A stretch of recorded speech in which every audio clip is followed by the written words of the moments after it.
Hello and welcome back to the Gaming Nexus show. It is the podcast version of the website gamingnexus.com. On the website, we mostly focus on just like news around video games and porn, according to Max. Wow. Porn. Just straight porn. But like the very vanilla stuff, like guy on top of girl, that's it, nothing. Except for Bestiality Wednesday. Except for Bestiality Wednesday. Ever since Eric took over as editor-in-chief. Yeah. I missed one episode and it's gone to shit. Oh, wow. I didn't even. Anyway, Joe, let's start with you because I just finished the article that you linked in question. It's not really like anything like that drastic, and it's kind of a common thing, but it seems that it is a common thing. So what is the thing? What are we talking about here? Well, I was trying to get to it. Okay. Go ahead. I'm sorry. So Nintendo is once again shutting down another modded Smash Brothers tournament, right? And it's not even that they're shutting down the entire tournament, just the Project Plus version, the mod of it, right? So it is. It's not. Is it Brawl? Is that the one that it's for? Right? Yes, this one is Brawl. Yes. So it's Smash Brothers Brawl with the mod Project Plus, which is supposed to make it. My understanding about Project Plus is the reason why it's so popular is that it has a very high skill ceiling, right? Where there's just a lot of. There's never one person on top. A lot of the current Smash Brothers tournaments, it's the same 3 or 4 people that are constantly kind of up top and that go around to all these like Nintendo sponsored ones. But the Project Plus one is like a very high skill ceiling, and it's not necessarily like the same people that are always winning them. So that's one of those reasons why I think people kind of gravitate towards it. So maybe break down how does a Smash Brothers tournament work even? I don't know if can we pull back that far? Like, is this you go there and there's a bunch of you plug in your GameCube to the TV? You bring your controllers. You certainly bring your controller. Yeah, they're typically. This is not online in this day and age, or like how is this a tournament set up and how does that work? So in this day and age, it's just like Evo. So it's just like Street Fighter. It's just like Mortal Kombat. You go to these tournaments and you play these games and you play. It's 1-on-1. It's like it's set. There are no items. You just it's skill 1-on-1, and you go through the tournament and you win cash money. And the latest game that is Super Smash Bros. Ultimate has been in every tournament since it's come out, right? It's like Smash Ultimate is out there. However, the Smash community, they prefer like some of the older games sometimes, they prefer right? Melee. They've preferred Melee for years, and they're just now getting back into Brawl after they shit on Brawl for the longest time. They hated Brawl when it came out. They hated it so much. I'm sorry. Okay, so what system was Melee on and what system was Brawl on? Melee was on GameCube. Brawl was on the Wii. Yep. Okay, and they didn't like Brawl because it was on the Wii. They didn't like Brawl because there were certain elements in the game that weren't in Melee. It was like for instance, there's an element called tripping, I guess, or whatever, and people are like, no, we don't fucking like this game anymore. And so then when Smash 4 came out for the Wii U, everybody kind of jumped back on board. Cloud was in it, and like Bayonetta was in it, and Mega Man was in it. And everybody was like, oh, okay, so Smash 4 started appearing at tournaments. But there are still people out there who love and die for Melee, right? So now there's all these other versions of Melee, and I don't know how many are there. There's Project M, which is a modded version of Melee. There's Project Plus, which is a modded version of Brawl. So Nintendo, what they do is they catch wind of people using modded versions of their game and say, no, we don't. Okay, wait. Okay, stop. They say no to people playing a modded version of the game, or they say no to the modded version of the game? Correct. In the tournament. Okay, they don't is Nintendo a sponsor of this tournament? They are not. Fuck you, Nintendo. Oh boy. Well, no. I mean, if they're not sponsoring it, what legal right do they have to tell people not to play a modded version of the game? It is in the yes, it is in that. So it is actually written into it that you're not allowed to do that. So that's wait. When you bought a game for GameCube, you weren't signing an EULA. Like that doesn't seem like that holds much legal weight. You know, it's not like you were clicking X to agree to the user agreement. Like that's just a floating piece of software out there. You just got a disk.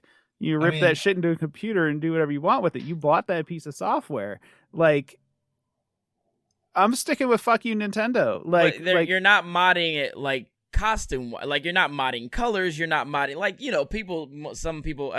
And correct me if I'm wrong. When people like mod Skyrim, they mod like costumes. It's all cosmetic, right? No, they create content. They create quest lines and characters and like all sorts of shit. Like it's not just the physics or mess with the rendering engine or they change the dragons to Thomas the Tank engines and does that change the game? Oh, for sure. Oh, yeah. Yeah. They remix the characters. They like have you start at a different point in the game. They mess up the quest lines. Work. Yeah, they totally XP's given out. Change the mechanics, change the layout. Yeah. And I mean, of course, Bethesda they've always been open to that and supported that. Right. And Nintendo obviously is very protective of their IP. Yes. So I understand, like, in this day and age, I understand them not wanting people to, like, mod a Switch game or whatever. But we're talking about some old games. We're talking about an organization that isn't affiliated with Nintendo. It's like if I, like, took a copy of Alien and re-edited it and wanted to show it, to people.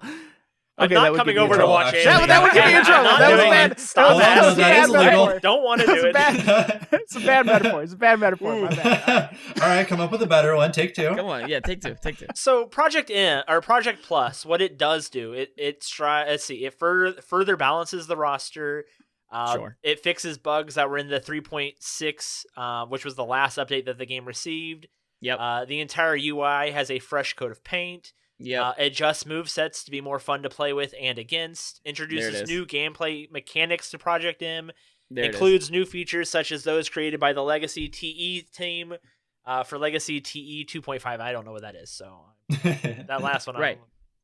So it does change a lot of stuff. But okay, so people aren't selling this, right? They're not selling the they're mod. winning money, and there are I think there are entry fees and things like that too, right? Winning money from each other though. Like nobody's taking any money from Nintendo. Like Nintendo's not sponsoring it. It's not a Nintendo event. Like what right do they have to stick their nose into this? And one thing we should lay down is there's like two layers of arguments here that I think we should hash out before we get into it. Sure. There's what you just said, what right does Nintendo have, which is a legal question and can empirically be answered. And then there's like, is this a dick move? And those are two separate arguments and you can hold both like, oh, they're perfectly within their right to do this and they shouldn't because, dude, bruh. Yeah. So, okay, I mean, do we have an answer to the legal question? Like, I mean, of course it's intellectual property, right? I mean, but they can throw down a cease and desist. But does that hold water? Like, has it been through the court system that they are able to do this? I don't know. So there's the other side of that, and that is that Nintendo is shutting down these emulator websites, like, One by Glorious One for hosting regular as Nintendo Entertainment System games, Famicom games on their site. Like, shut the whole. But emulators by themselves aren't illegal, right? That's correct. Emulators by themselves are not illegal. Right? If you own the game, right? If you own the game, right? I own Golden Sun. I own several copies of Golden Sun. I can emulate Golden Sun because I own a copy of that game, right? That's my understanding. You can make a copy of that game? That's the rumor. I don't think it's true. Yeah, I don't know. I thought that was the fact that I owned it meant I was okay to emulate my copy of it. Not necessarily go online and get another copy of it, but like I can emulate my copy that I have on my person. That was my understanding of it. I think the ROM thing, like shutting down the ROM sites, suing them and shutting them down, is a completely different issue. Like, I'm totally okay with that. That's demonstrably taking money out of Nintendo's pocket. That is, the distribution of their intellectual property without their consent. I'm totally okay with that. But what I'm talking about as far as this tournament goes is nobody is buying or selling this copy of the game. But does it hurt their brand? They're just using it. Does it hurt their brand? To them, I think to them, they must see it as it hurting their brand, right? To them, I think so, and I think that's the other side of it. I think the people are saying it doesn't hurt their brand. I don't know what the fucking problem is, but I think I have a copy of Melee downstairs, and there are definitely like little legal arguments in the little paper in the box. I kind of want to go grab it and see because there might be one of those that says like you cannot modify the software, because that is a really common thing in license agreements for software. I think is kind of crazy, but is there and has held up in courts. Max, can I ask you a question since you're the one that's actually developed a game? Is that something you put any focus on, or is that something you let your publisher deal with? Oh, that would 100% be my publisher's wheelhouse, and I believe like I'm the IP holder, but like that would be them to I don't care. Like, knock yourself out on the shit out of Ocean's Heart, guys. That'd be dope. It wouldn't even be hard. But that would be more something I believe they would deal with, but maybe I'm just abdicating. Okay. Fair enough. Yeah. So, I mean, okay, like, go ahead, Max. I'm sorry to interrupt. But with that, there is still, I could easily put in the game, like, hey, you aren't allowed to mod this. And I would be within my rights to do that as well, too. With some nuance, because like any game is going to probably be inevitably using some amount of open source software, when the way that the licenses line up and interact with each other is really, really complex. And you do need to be a lawyer to empirically answer any of this for certain. None of us are, obviously. Right. We're all just going to shout about what we heard on the playground about whether or not it's okay to own a ROM. Yeah, and obviously I don't know the answer, but it feels to me like Nintendo would not have the legal grounds to shut this down. I mean, it's an organization that they're not involved with. It's not being bought or sold. It's not like a film where you have to pay fees when you distribute it or display it publicly. It's a game, and I just don't understand like what legal grounds they have to stand on. Like I can see them. I can see them shooting out a cease and desist, but I mean, like companies do that all the time, and then people are just like, "Fuck you, this is meaningless." Like, no, I'm not going to cease and desist anything. Like is that what they did in this case? No, they did do a cease and desist, and then Riptide was like, we should probably shut this down. Like, so here's the thing: no one wants smoke with Nintendo, and that's the other side of it, right? Now, nobody wants anything. Like, nobody wants it because Nintendo. I guess in 2013 they tried to shut down Evo. And they failed, but they tried to shut down Evo. So then they started going to these sponsors and going, hey, if you're going to sponsor these tournaments, we're no longer going to send you things. And so the sponsors started dropping off. And then in 2015, they shut down another mod at Apex. And then, they've been doing this for years. For all of their game, for every time somebody tries this shit. They shut down a Splatoon tournament because one of the teams were named hashtag Free Melee. And it was like, no, fuck you guys. Like, shut this down. And it worked. So apparently nobody wants smoke with Nintendo. Yeah, I mean, like we say they shut it down, but I mean, realistically, it sounds to me like they asked for it to be shut down and people complied. Like, I don't know. Like, it's not like Nintendo is the court system. It's not like Nintendo rolls up in there with the Nintendo police and shuts it down. Like, so who's to blame? Like, so when the anger comes out, right? They don't go towards the like Riptide or Evo or whatever. They go towards Nintendo. Shouldn't the anger be geared towards these people who are holding these tournaments in the first place? And the people who are holding these tournaments, shouldn't they go to Nintendo first and be like, hey, we want to do this. Is this okay? And it better to ask try that? Well, you want to ask for forgiveness, right? Yeah, that's the easier approach, right? To be like, sure. Oh, we're sorry. Yeah, okay. It's like, weird to have a tournament. People do that all the time. Yeah, it's clear that I just don't understand the legalities on playing a game in public. Like, I can't answer that. I'm just saying what it feels like to me. And to me, no, I think the anger should go to Nintendo. Like, because people do have tournaments all the time, you know, they're all over the place. It's like you said, there's Street Fighter and this and that and the other, Tekken, blah, you know, but Call of Capcom Duty. jumps all over that. So yeah, Street most Fighter, of them, Capcom is a direct sponsor of Evo. Right. With Killer Instinct, Microsoft is an exact, you know, they go in and they say, hey, we're doing Killer Instinct, and Microsoft will promote that shit. And Nintendo's like, we have Super Smash Bros. Ultimate where you get 84 goddamn characters. Please play that game. Stop playing these modded versions of our game. We gave you like a better version. Yeah, fuck you. I bought this game. This is the game I like. Like, no. Like, fuck you. No. Like, I don't mean to be like the fly in the ointment, the sauce in the pudding, the blood in the egg. Whatever. One more. Like, give me another one. One more. Give me one more. I know. I'm done. The fly in the ointment. That was normal. I'm just saying. Blood in the pudding. It's like, yeah. I'm not trying to play devil's advocate here. I actually feel like the fuck you goes to Nintendo on this. Like, I really do. Like, I don't understand their motivation. I don't understand their legal right to do this. I don't understand why people comply with them. Like, I would just be like, okay, so whatever. Then in the interest of all fairness, why wouldn't you just stop supporting this game? Stop playing this game. Stop supporting this game. Stop giving this game any type of view or. When you say this game, Smash Brothers. Stop playing it. Stop supporting Nintendo series? as a whole. Like, just stop buying their game. Stop playing their game. Whatever. But like the consistent bitching at Nintendo as if they're going to change. Nintendo is like a stubborn child. They're not gonna change. They're gonna keep giving you the shit they give you because it has worked and it has printed fucking money for them for years. Years. No, so, that's fine. Like, I understand. Place a while ago, huh? No, I don't think so. I thought like during the Wii U era they weren't doing so hot. They weren't, but I don't think they were hurting. Yeah, I don't think they were hurting. They still have riding on a money. cushion of Wii money. Yeah, they always make money. Yeah, all that Wii money went to that Wii U, but always not money to in their the marketing.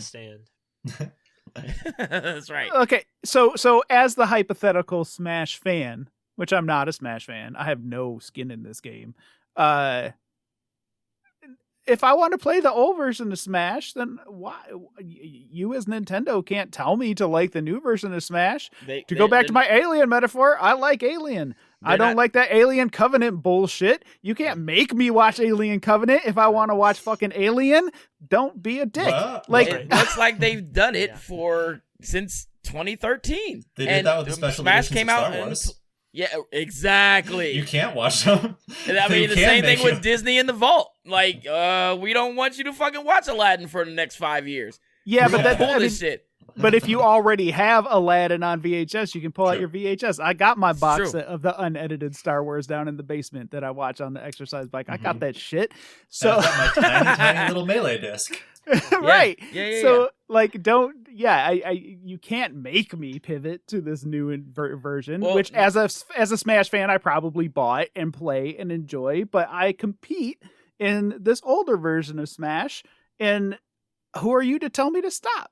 But you're not competing in the older versions of Smash, and in fear of talking in circles. You're not competing in the older version of Smash. You're not using your disc. You are using a modified version of the game you bought, and that's the difference. That's what Nintendo is saying. Nintendo is saying this is the difference. You're not playing regular ass Melee. You can play the normal one, but you can't play your edited version. There it is. There it is. Saying. Right. That's what Nintendo is saying. And they didn't shut down the entire tournament. They just shut down that part of their modded version of their video game. So yes, you're right, Eric. Like, if I have this old ass game and I want to fucking play it, I'm going to fucking play it. But if I mod it and then play it for money in front of a whole bunch of fucking people and Nintendo goes, I don't want you to do that. Are you going to fight? Yeah. Then that's what you guys should do.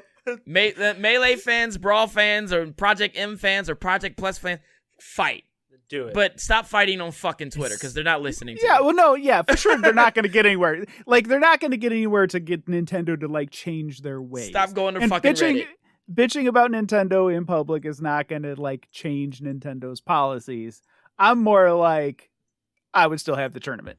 I think I think Nintendo's worried about this, right? This is a small little drop, right?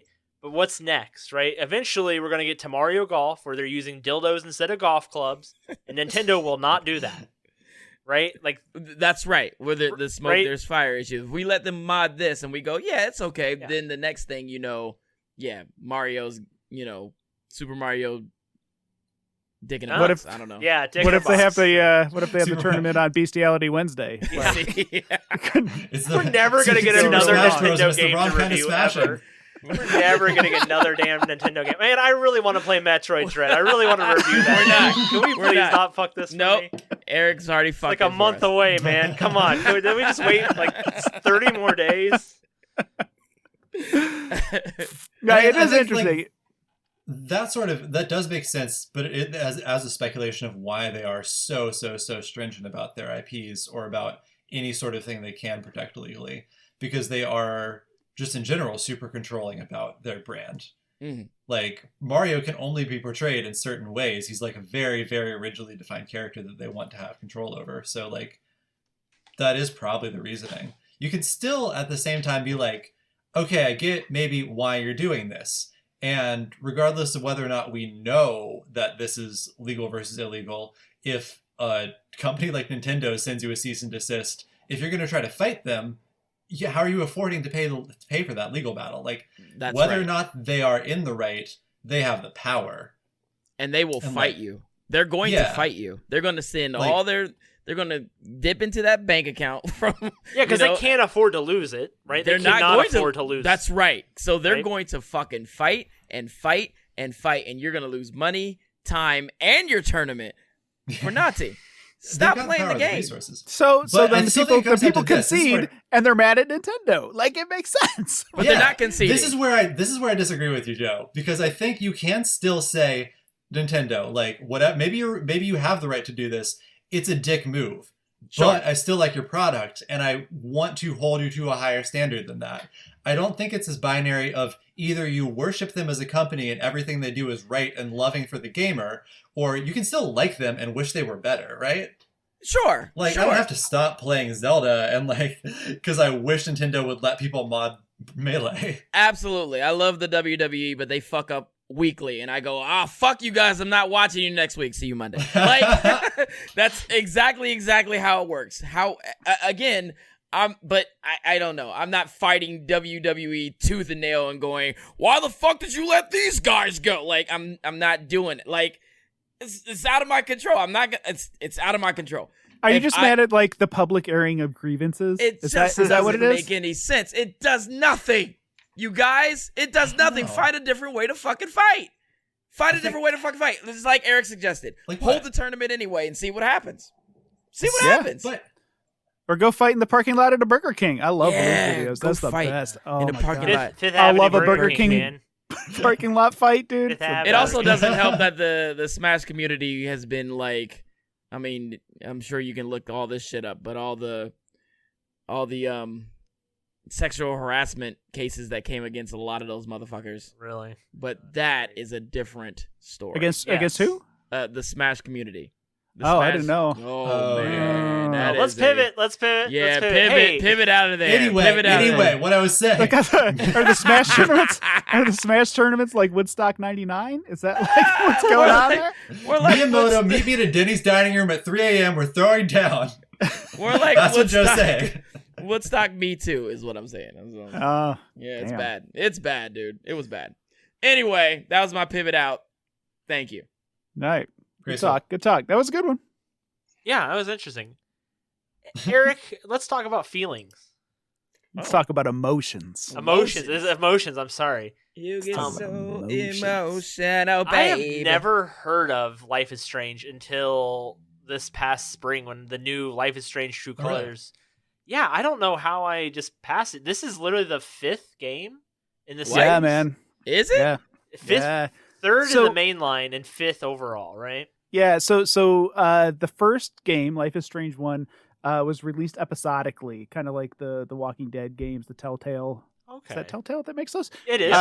Yeah. So it was released episodically. It was like $5 an episode. They came out maybe every 6 weeks or so. So it had this very like cliffhangery structure. So you'd play one, you'd get to the end of it and be like, oh damn, when's the next one coming out? But unlike those games, they were a little more grounded in reality. You know, there were some of the characters had like superpowers and stuff, but they were definitely like kind of well, they were like graphic novels essentially, or visual novels, right? More or less, but there's a lot more element of choice. So I would call it more like a choose your own adventure sort of deal. There's some exploration, there's some like wandering around looking at stuff, there's some pretty like sweet musical moments. Very beautiful graphic, like realism, like really nicely done. So the first one was a big hit, really and then they released a prequel to the first one. It had less episodes, I believe, before the storm. Then there was it was actually a demo for the sequel that they put out for free, and you can still download that for free if you want. I can't remember what it was called, The Adventures of Somebody or Another. And then Life is Strange 2 was also episodic. And so this new one, True Colors, is the first time they've broken away from this episodic format, and they've just released the whole damn thing all at once. But interestingly, it's still episodic. Like, even though you get it all at once, it's broken up into 5 chapters, and there's definitely like an arc to each one of these chapters, you know, at the beginning, a middle, and an end to each one of the chapters. But the good part is when you get to the end of one of the chapters, you're like, fucking what's going to happen? You can just like crank the next one up and just go, you know? So yeah, I played it. I think we're going to post this on Thursday. And so it came out today, if you're listening to this on Thursday. The 10th, right? I believe it comes out the 10th. September 10th is what I have. And so maybe it's Friday. coming out for PC. Friday, it's coming out for Switch, but not yet. That one's the only one that's a little delayed. PlayStation 4, PlayStation 5, Xbox One, Xbox Series X and S, and of course Eric's favorite, Stadia. Yeah, it is coming out on Stadia. I gotta say, Eric's favorite. Like, Stadia's good. Yeah, because Eric's actually the only person I know that is like big into Stadia, except for Joe. I'm sorry, you're right, because Joe, you friended me on Stadia. I got into Stadia because of you, but you're the only, literally the only two that I know that really enjoy Stadia. Yeah, I was playing Stadia right before we got on. A little Spiritfarer. I was rocking that on the Stadia. Oh yeah, it was fantastic. Shouldn't say the Stadia. The Stadia fans don't like it when you say the Stadia. Oh, the Stadia. Really? Music play I keep editing myself. Does music play a big part in this new game? Yeah, because I've heard like the soundtrack or something is supposed to be like pretty well received, or it's like getting a really big like push. Yeah. The music in it is fantastic. There are 3 times in the game where the characters themselves sing, and because they're musicians, and each of those 3 times is kind of stellar in its own way. They're recognizable songs, and the very first time it happened. And I'm not going to blow the song or when it happened, but the character started singing like really she just kind of sat down and she had her guitar and she just sang the first line of a song. And I kind of realized what it was. And I was just like, oh, fuck, chills. Like, it was so good. It was such a good musical moment. Like, really, really well done. And then the way the game is structured, there are certain points in the game where, like, for example, you're walking down near the beach and there's a dock, and you can just click a button to sit on the dock, right? So your character sits on the dock, a song kicks in that you would have never heard if you didn't sit on the dock, and then it just plays a montage for as long as you want to sit there on the dock. It shows scenes from around town. It shows the lake. It shows the clouds. It shows the trees. The song plays. And then if you're done, you're like, fuck this song. You can just get up and leave, and it stops and goes on, you know? So it gives you these opportunities to just kind of like soak in the vibe of the game. And it's really cool. And a lot of the game also takes place in a bar. There's constantly music kind of thumping in the background. The character lives above the bar, and so you can kind of hear the bass like thumping up through the floor. And yeah, it's so well done, and the graphics are beautiful. It looks ridiculously realistic. The characters are well written, and so I don't know if you read my review or not. I kind of struggled with it a little bit because it is so idealized, right? So the setup is, okay, so our main character, Alex, was in, and this is all revealed. This is like not spoiler stuff. It's like in the trailers and stuff. She was in the foster system, right? And she had been separated from her brother years ago. He got in trouble and got sent to juvie or whatever. So from that point on, she was by herself. She was all alone. So now she's an adult. She's just getting out of the foster system, and her brother's been searching for her all this time. He just found her. So he flies her in to this little town in Colorado where he lives. And so he's going to like help her settle down, transition out of the foster system into a real life, help her deal with some problems she's been having and so on. So she arrives in this town, and the town is just like so perfect, like so unbelievably perfect. Everybody there is super happy. Everybody enjoys drinking Colorado beers, but nobody's an alcoholic. You know, like it's just like one of those things where like all the little shops on the street are so perfect, and the people that work within them are so cool, and they all love, you know, each other, and there's this great sense of community, and they all instantly support her as soon as she arrives. And so like it kind of gave me. Have you ever been to Colorado? Maybe that's just what it's like. It could be. But like I was just looking at it. I was kind of giving it the stink eye a little bit at first. I was just like, I don't know. Yeah. But then as it went on, like the characters grew on me. And of course a conflict does come into play, and there's a big mystery, and maybe there's some like seediness lying underneath the surface of the town that she has to investigate, you know, and she and her friends kind of Scooby-Doo it up and go, you know, looking into this mystery. But even then, like, even when like bad shit is going down, like really bad shit is going down, even the bad guys are just like, I still love everybody. Aww. Like, I just like, you know, like people who like don't support her in a moment of crisis say stuff like, you know, sometimes our hearts just get away from us and our minds can play tricks on us. And, you know, I'm not saying that I don't believe you, but I just think you need to take another look at the situation. You know, like nobody ever is like, fuck you, you know? And so, yeah. And so it is very idealized, you know, that's but cool. In a very nice and warm and kind of like if you let it kind of wrap around you like a blanket, it's a lovely game. I ended up giving it a 9 out of 10, despite my like little, these are Stepford robots, you know, like gut reaction. So yeah, I highly recommend it. I think it's absolutely fantastic. And some of the characters are so damn good.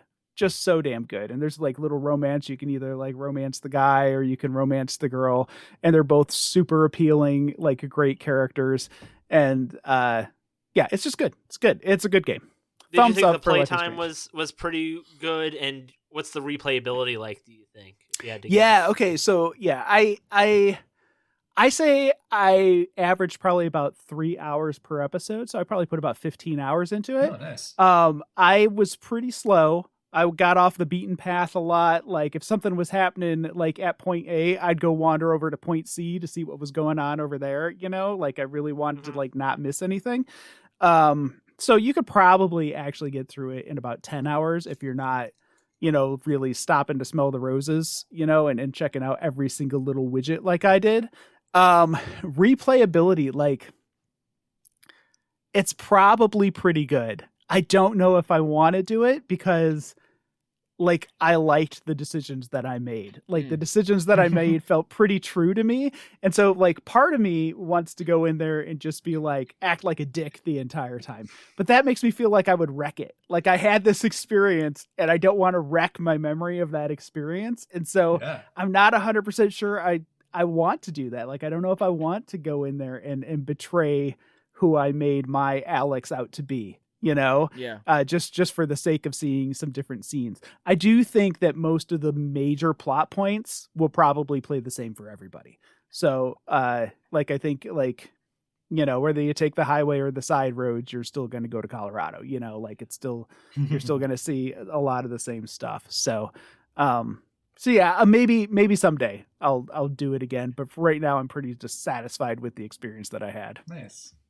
And you can always just play it again the same way. Like, I've watched movies more than one time, and nothing changed in those. And I still re-enjoy watching Kiki's Delivery Service. She's still gonna, like, take that birdcage to that girl's birthday party or whatever. Like, never changes. That's true. But it's still great. My wife loves that movie.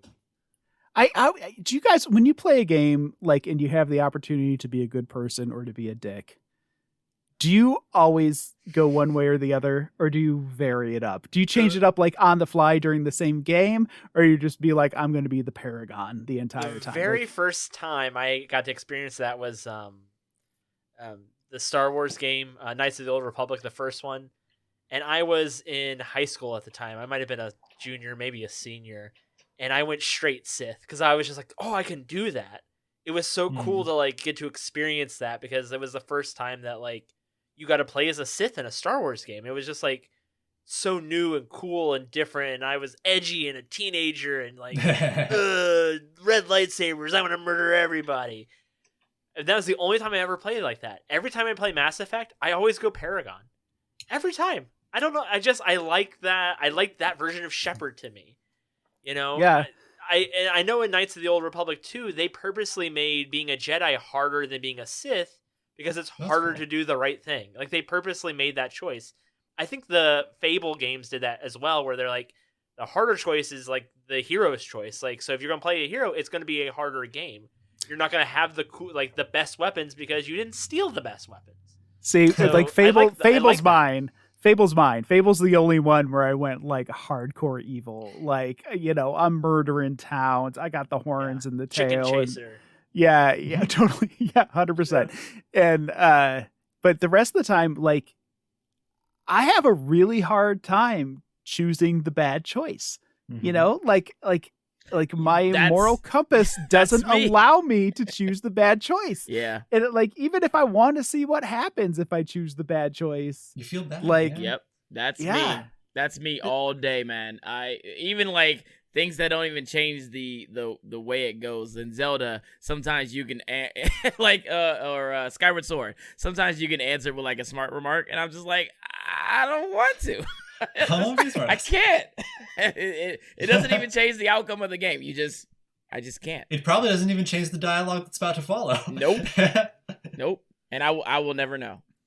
And that's great, because that just means you're that invested in the game. Like, you're that emotionally connected and immersed in the world that you feel like you want to behave as though you would in your world, even though it's just like pixels on a screen. Yeah. Yeah, no, that is totally 100% true. Like, one time I restarted Fallout 3 so I could go in and blow up Megaton just to see what that was like, because I just wanted to, like, see the scene. And then I had the guilt, and I was like, I'm not going to continue on with this. I can't play the rest of the game with Megaton just gone, So I didn't keep going. I just did it one time, just long enough to watch it blow up. I don't know. Yeah. Have you guys played a lot of games where you said Fable, like, actually makes it harder to be a hero, but are there any that where you actually really struggled with a choice? Because The Witcher is famous for having, like, tough choices and stuff in it. But my experience with that, I think I might have played that through, like, 1.5 times, maybe 2. And that one was the closest where I was like, ooh, like, maybe I should turn this person down. He's probably could be an asshole. Like, this might backfire on me and hurt an innocent person. But for the most part, you can, like, as most video games are also power fantasies, it usually gives you the power to, like, have the means to make an altruistic decision. Because, like, in The Witcher, a lot of times, people will be like, all the time in quests, it'll give you the opportunity to, like, oh, don't worry, you don't need to pay me for this exorcism, or you don't need to pay me for ridding this monster out of your village. And I always choose that, but I was never strapped for cash. Like, no game has ever put me on the ropes where it's like, oh, if you choose something altruistic, that sucks. You're losing something that you can't get. it sounds like Fable did that. Did it really like put you on the ropes, or was it just like sort of an aesthetic where like I remember the example that he gave Peter Molyneux. I'm never gonna say his name right. Yeah, he would give was like the creator of that. He would talk about how like the best weapons were like some of them you had to like steal, or like you had to like sacrifice this person to make this boss a little easier. Or things. I know there was things like that. But even like the chicken chaser thing I said earlier, like if you kicked a chicken when you were a kid, like the town calls you chicken chaser for like the rest of the game. You kicked the chicken once when you were a kid. So you would just like, you could even casually just kick a chicken without even thinking about it, or nobody around, and like the rest of the game you go into that town and they're just like chicken chaser. But that game allowed you to like gleefully be evil. Like it let you do some like really dark shit. Like it would like just let you get married and then just like walk away and like impregnate your wife and then never see her again. And you come back like 10 years later and she's like, well, you left us, and you can just kill her. Like it just lets you like really, really be dark.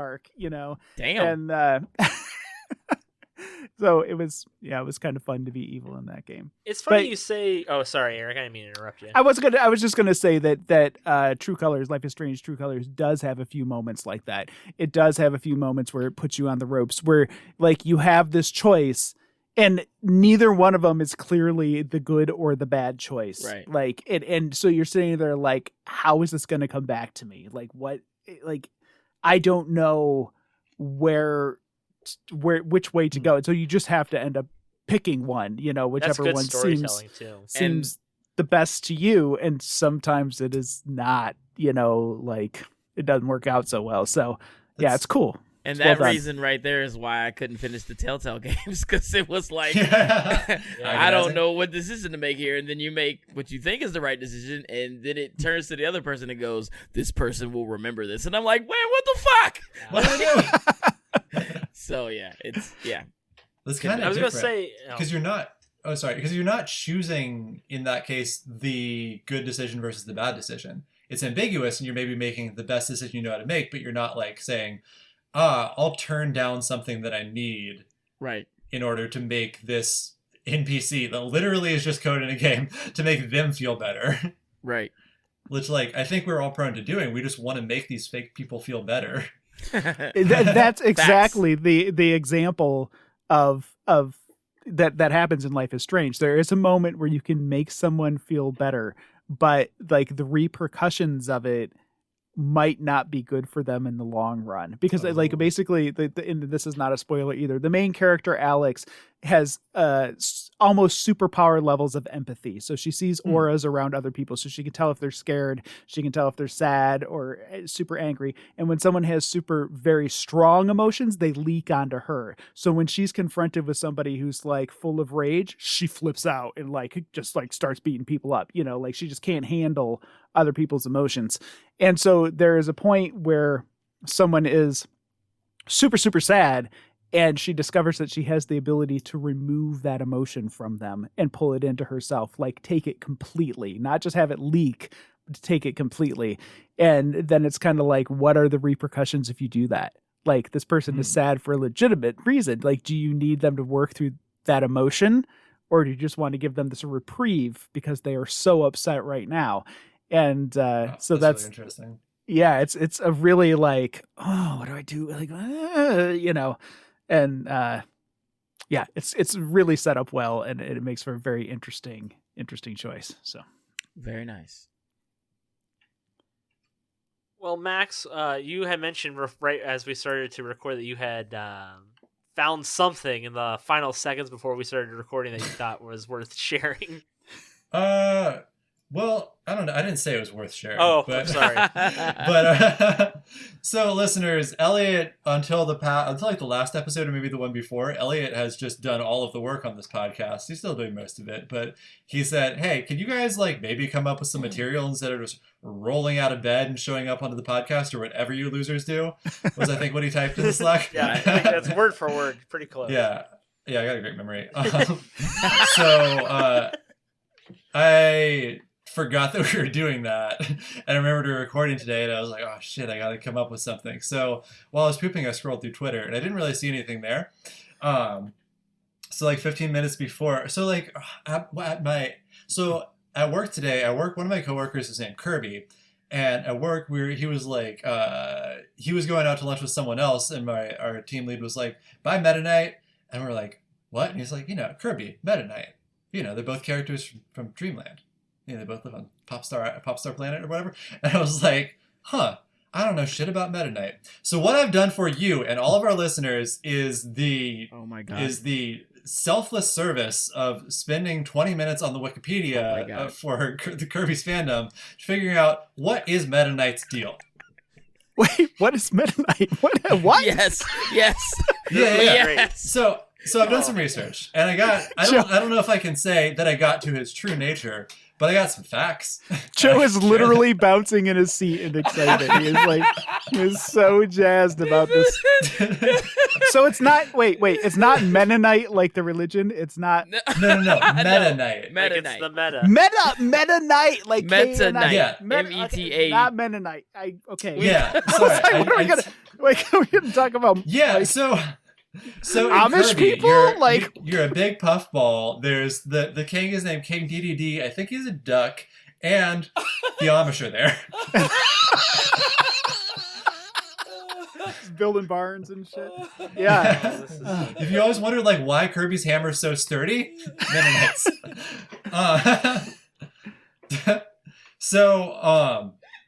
If you haven't played Super Smash Bros., which as far as I knew was where Meta Knight was from, Meta Knight is like the other Kirby character in Super Smash Bros. And he's basically like another Kirby, but in armor. Kirby's just a face, with like little beep beep beep hands. So the armor for him is just like a big old mask, covers his whole body, because his body's a head, because that's how Kirby's are. So Meta Knight, his name is Meta Knight, but he's also, this is where it gets a little confusing, he's the leader of an army, and all the soldiers in the army are called Meta Knights. So Meta Knight is the leader of the Meta Knights. So if Kirby had an army, they'd be Kirby's. Well, no, Kirby's is actually the species that Kirby is.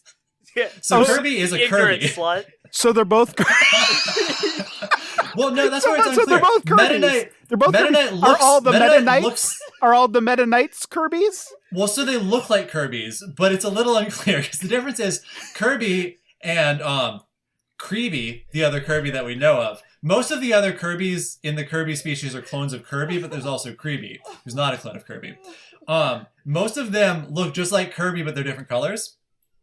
Meta Knight looks like Kirby, but he got armor. Also, he's got hands. He's got fingers. He's got human hands. He's got gloves on, so it's hard to tell. Did he just stuff his flippers into gloves? Like, is that what it is? Like, I mean, no. You can put a glove on a penguin, but that doesn't mean he has hands. Yeah, but then they can't. But a penguin couldn't do close-up magic. Like, he's got the dexterity. Well, okay, you're. I mean, kind of judging penguins a little bit there. Like. Oh, all right, you bring me at our first live show. Bring me a penguin doing close-up magic, and I'll take back my words.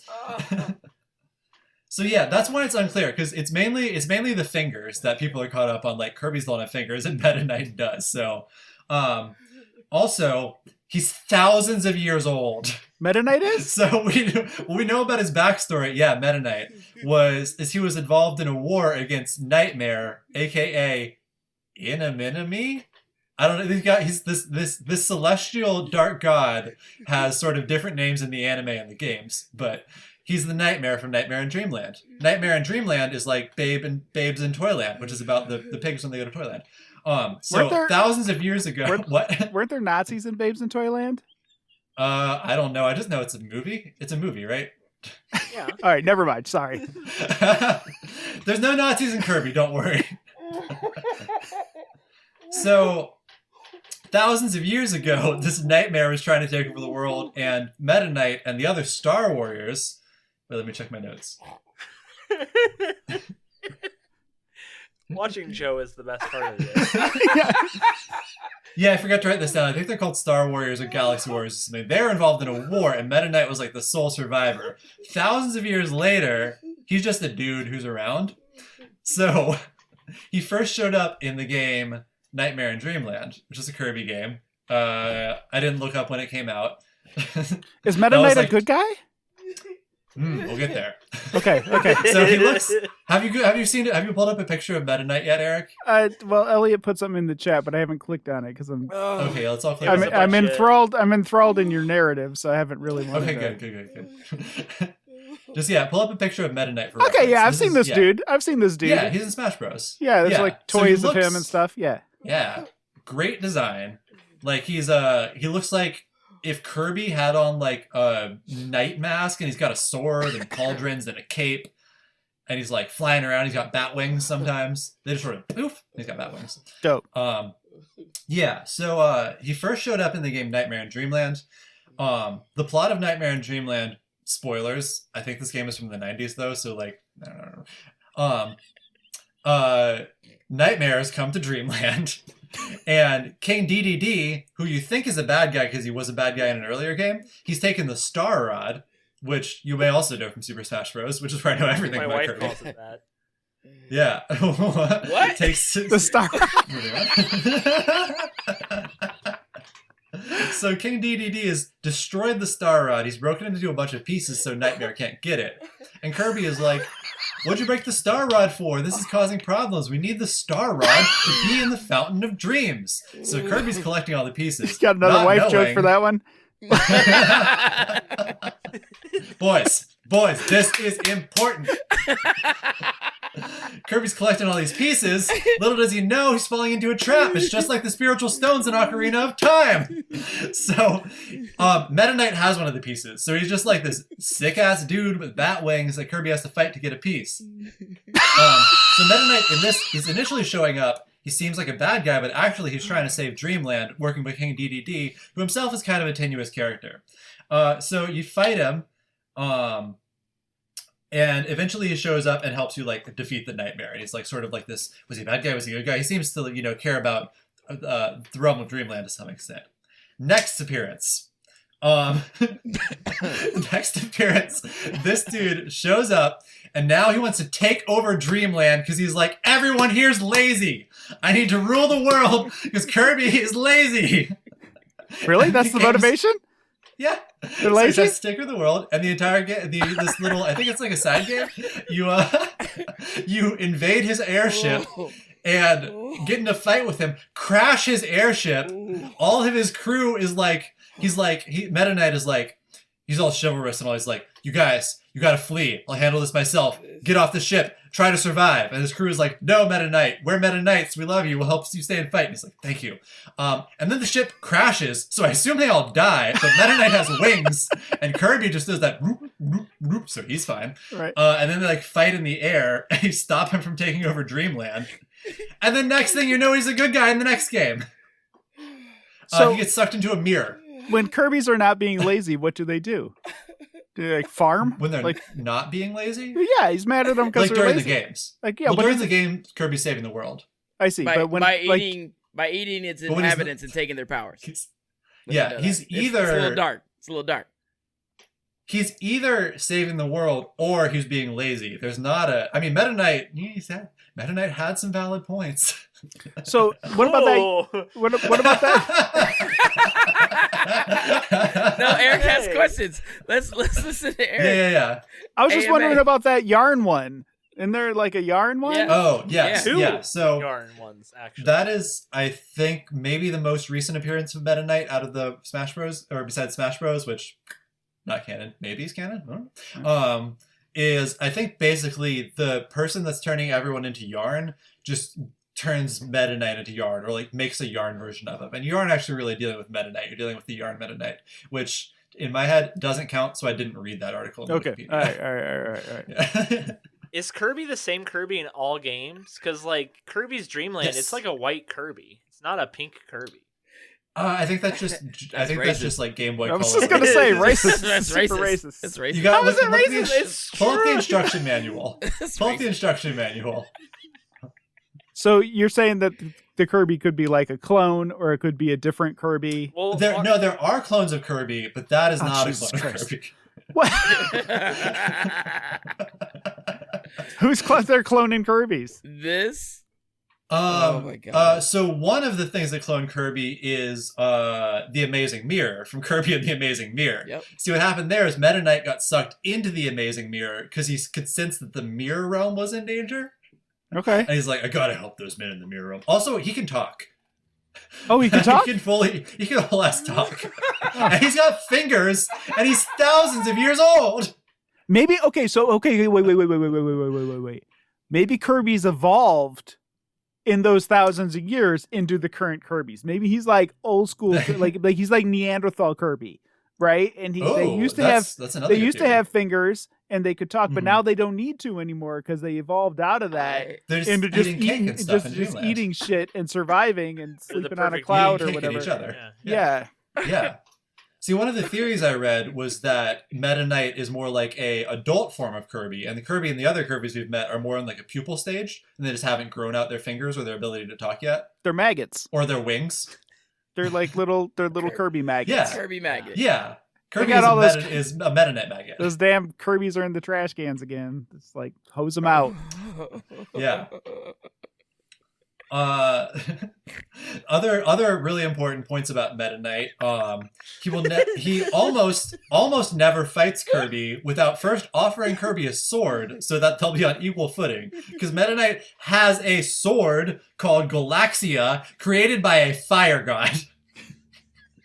He's got a sense of honor. He's like, yeah. Nice. The only times that Meta Knight himself has not offered Kirby a sword, because it's happened before, but that was like either an evil clone of Meta Knight, or Meta Knight was being mind controlled, or it was a Dark Shadow mirror version of Meta Knight, was this time that Kirby was on this sort of misguided quest that Kirby was trying to open this chest that contained, let me look at my notes, the Lord of Darkness, Dark Nebula, to end the world, because Kirby thought there was a strawberry shortcake in the chest. And Meta Knight was trying to stop him, and that time he didn't offer Kirby a sword, because he was really trying to stop Kirby. It was serious. Unfortunately, Meta Knight got his ass handed to him, and Kirby opened the chest, and then I stopped reading the Wikipedia article because Meta Knight was out of it.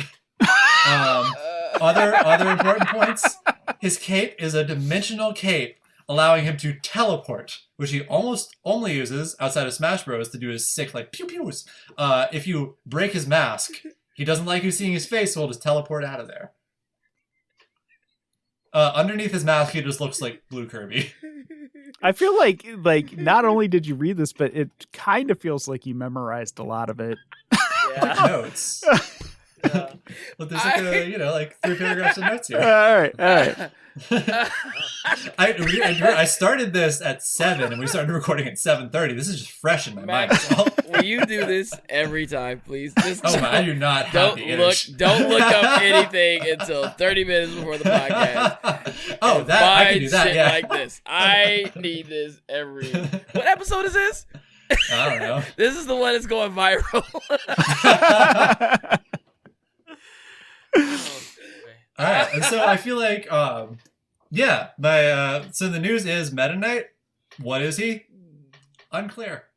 I'll tell you what he was. But he's got fingers, a sword of a fire god, and he's thousands of years old. And here's how you come full circle. I'll tell you what he was. He was banned from Super Smash Brothers Brawl. He was banned from the first game he was in, and he's still banned from certain tournaments. You motherfuckers, eat it! I don't even want to do any more after that. No, you don't have to. Come on, Elliot. Yeah, you don't have to. Talk about bus simulator. Yeah, tell us about how in your game you drove a bus.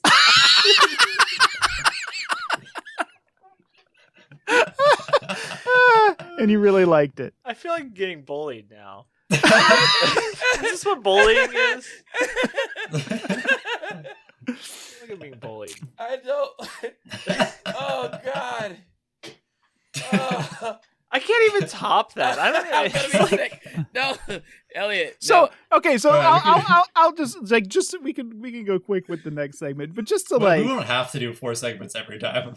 It's hot in here. We receive codes sometimes randomly. We're not expecting them. They come just in email. And last year there was a game called Bus Simulator 20. And Bus it was about 18. 18 was the last 18. one, Was that the last one? Yes. Holy cow! No kidding. Yes. Okay, so it wasn't last year. It was lots of years ago. Yeah. And it felt like last year, though, for being honest, right? And John Yan streamed it, and it was like really a funny stream because there was a lot of people just like him getting off the bus and getting back on the bus and not understanding the bus and so on.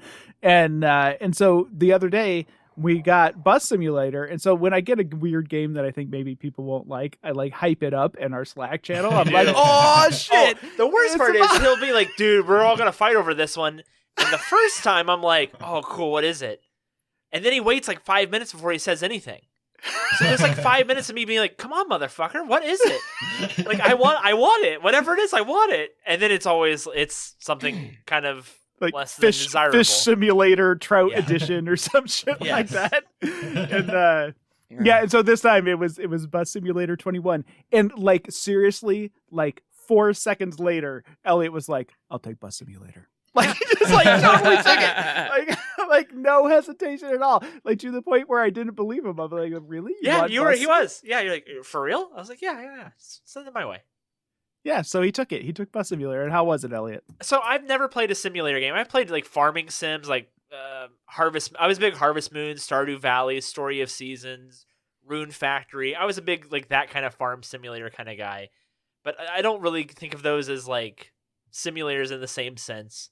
Especially something like Stardew Valley where there's like a fantasy element to it. Bus Simulator is an incredibly realistic, like you're driving a bus. I was surprised by the amount of story that they tried to add into the game. Aww.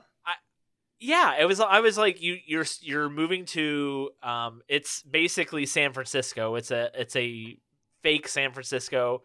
The bus line went to shit, and now you're here to like bring it back. So you pick out your first bus. You got 3 choices, and you think, wow, they all look the same. One's blue, one's green, and one's gray. And you look at the stats, and you go, oh, okay, they are actually different. So in the review, I talk about how I always think of these simulator games as a joke. Power washing simulator, lawn mowing simulator, farm simulator. I think I put 3 or 4 hours into Train Simulator just for like to be like, oh, I play Train Simulator. So I actually decided to take this with some like actual realism. What were you gonna say?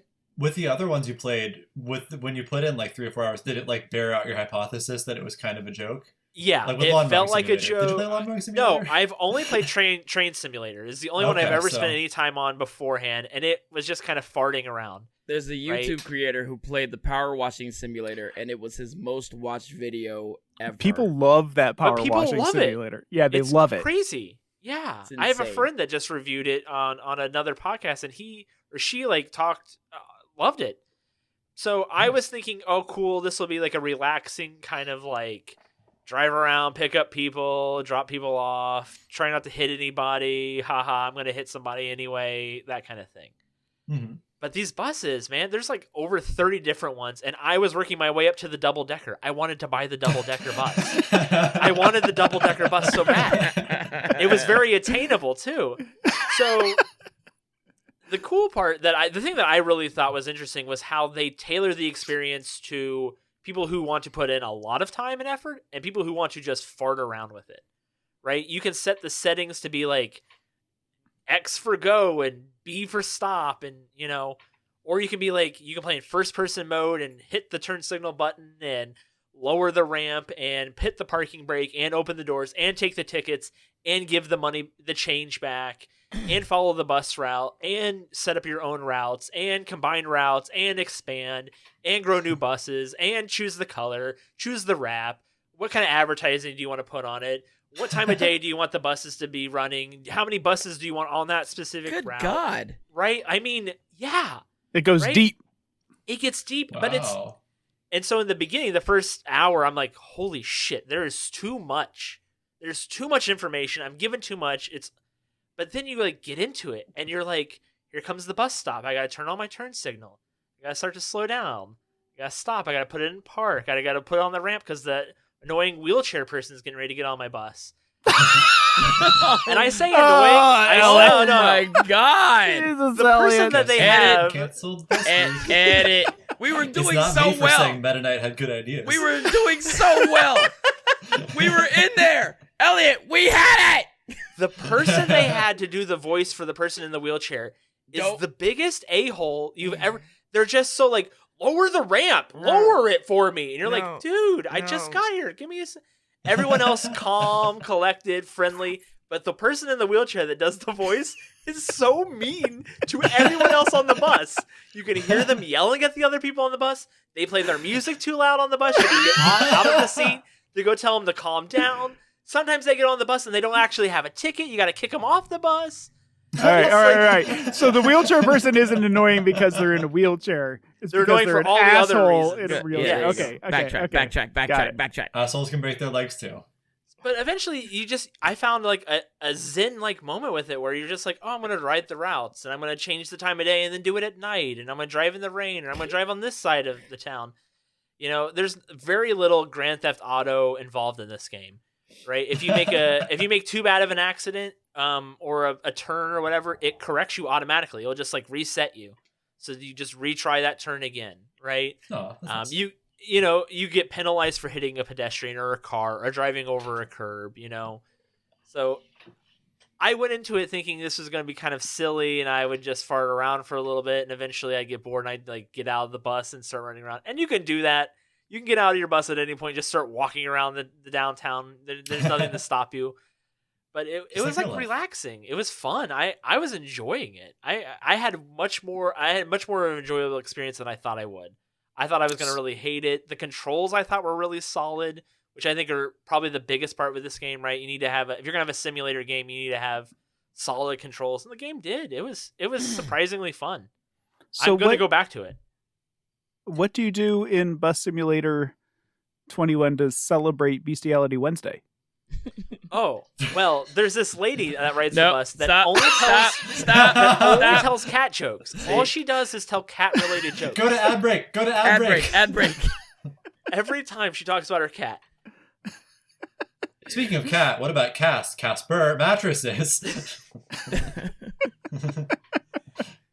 So that's about mattresses, as bestiality as night, Meta Knight. Oh, yeah. Come on now. There we go. What are we doing? I thought we were trying to get out of here. Throwing it back. I enjoyed it. It was better than I thought. It makes me want to play another style of simulator game. Maybe not another bus simulator for a couple of years, but I might try Farm Simulator the next time that one comes out. Goat Simulator, please. Farm Simulator. I actually have some experience with Farm Simulator.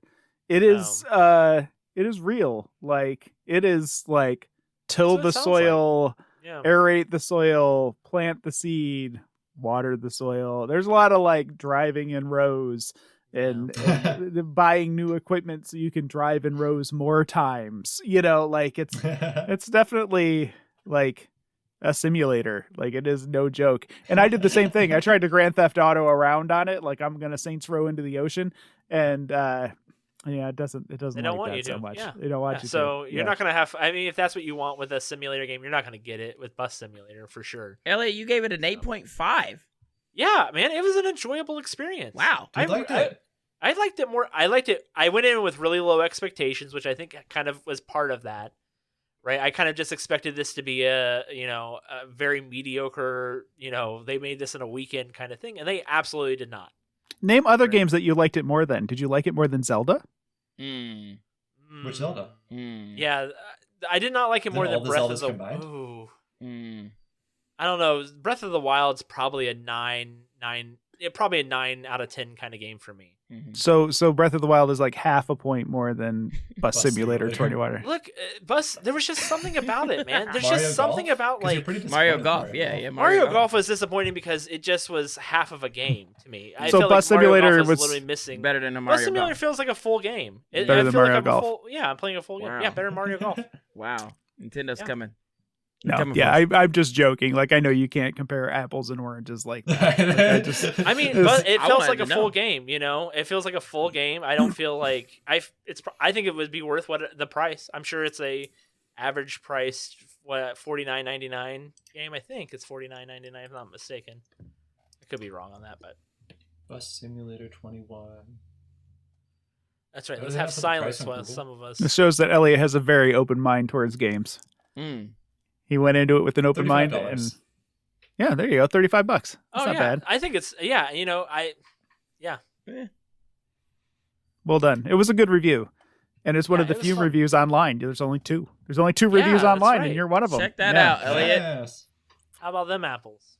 How about them That's apples? what kids say, right? Kids say that. No, Oh shit. it's okay. They say, how about them YOLOs? And then he dabs in case everyone was He curious. did. Oh my god. I'm the young one with the most hair. Whoa, okay. Holy shit. Fighting words. So I'm playing Knockout City. Fuck you guys. That was good. That was good. Well, is that going to do it for us this week, guys? I feel like we did it. I feel like we did the thing and we did it well. Pretty pleased with the whole thing.